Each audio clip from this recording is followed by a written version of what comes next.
sesungguhnya yang ada dalam hati mereka.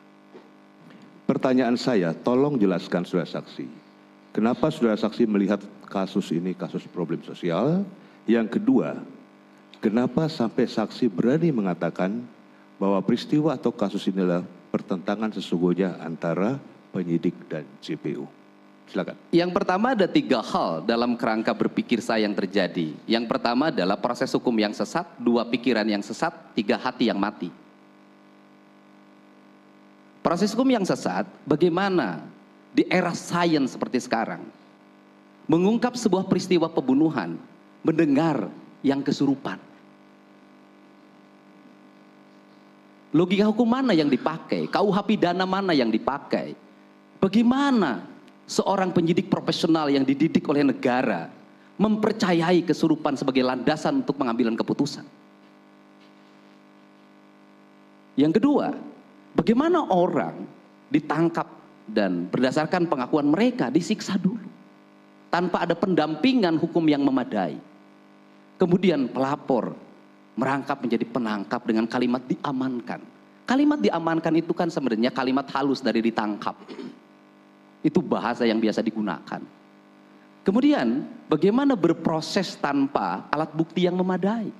Pertanyaan saya itu ada satu saja.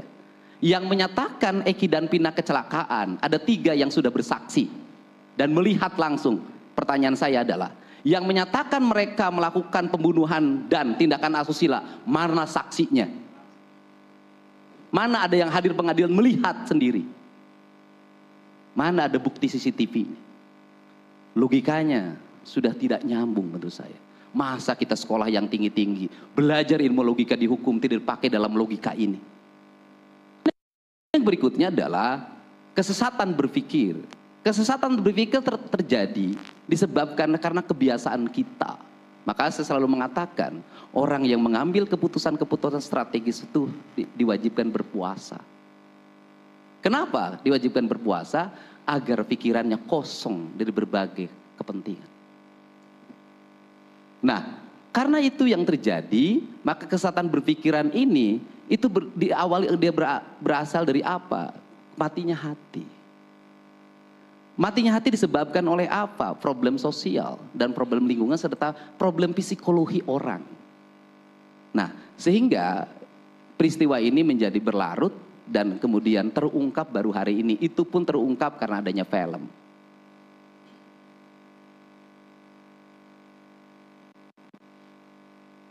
Dan menjadi ramai lagi karena Peggy ditangkap.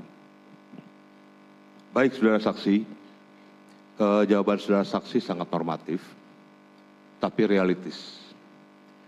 Saya ingin menanyakan pada saudara saksi, tadi saudara saksi mengatakan ada 3 orang yang melihat para pemohon pada saat peristiwa ada menginap di rumah anak Pak RT Pasren. Pertama. Yang kedua, ada saksi yang melihat adanya kecelakaan tunggal.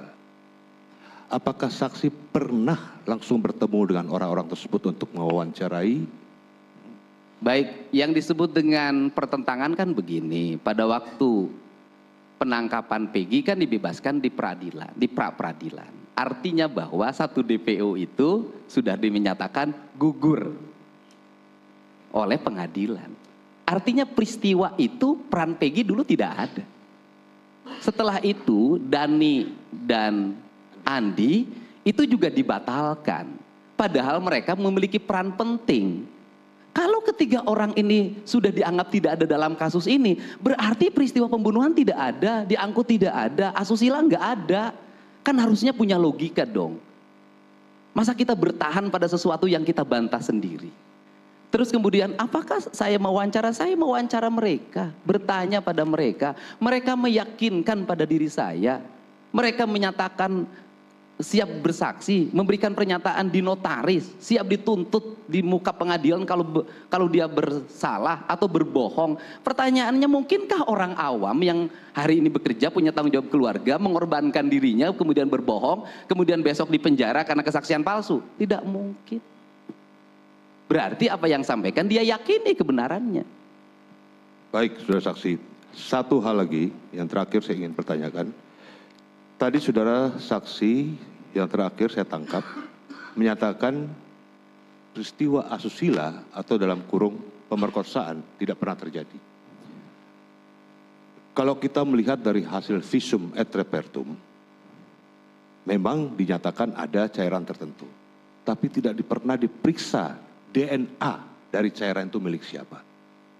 Sehingga untuk meyakinkan masyarakat siapa yang melakukan asusila itu, seharusnya dilakukan tes DNA. Tapi tes DNA itu tidak pernah dilakukan sampai sekarang. Ada yang menyatakan lebih dari 10 hari sudah terhapus dan sebagainya. Orang mati yang sudah berpuluh tahun bisa tes DNA dari gigi, dari rambut.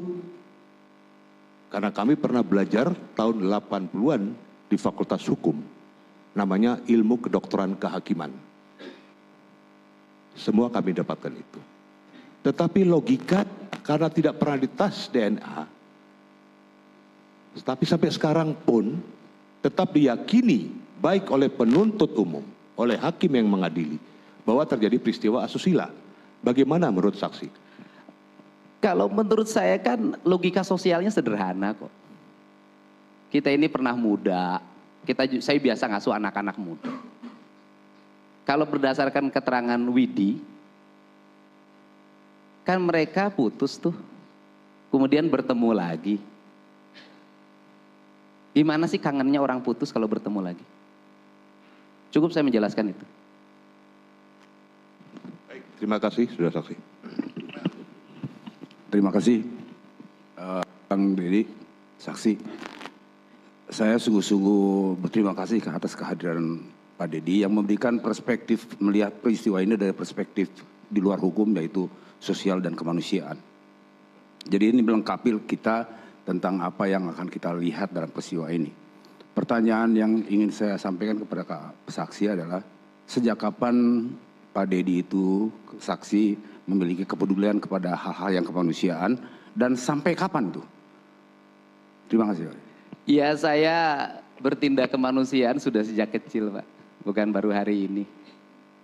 Saya kuliah membiayai sendiri, ya sebenarnya nggak boleh bercerita begini. Saya kuliah membiayai sendiri, jualan bala-bala Pak, tapi saya punya anak asuh Pak. Saya jadi anggota DPR, saya konsen pada sosial. Saya jadi wakil bupati, konsen pada sosial. Cuma bedanya waktu itu belum ada rekaman, belum ada video, sehingga terdokumentasikan itu setelah saya bupati periode kedua itu pun tidak terlalu konsen dan direkam betul dan didokumentasikan setelah saya jadi anggota DPR, karena itu kebutuhan agar masyarakat melihat bahwa anggota DPR itu ada kerjanya, ada produksinya. Jadi kalau lihat konten sejarah kehidupan saya, konsen terhadap masalah sosial bukan hal baru. Nggak tahu sudah berapa deh yang dibantu. Dan urusan hukum seperti ini juga bukan hal baru. Sudah banyak yang saya bantu. Saya punya pengacara di Purwakarta yang khusus menangani kasus-kasus sosial. Sampai hari ini saya punya. Yang saya biayai untuk menangani orang-orang miskin yang berperkara. Baik, terima kasih saudara saksi. Tadi saudara saksi sudah sampaikan. Sekali lagi, saya mengetuk pintu hati kita semua yang hadir dalam ruangan ini. Janganlah tegar tengkuk, janganlah mengeraskan hatimu, karena nanti Allah Subhanahu wa Ta'ala yang akan berperkara dengan kalian. Baik pribadi, keluarga kalian, istri, anak, suami akan mendapatkan. Terima kasih. Cukup ya? Baik, saya kira cukup.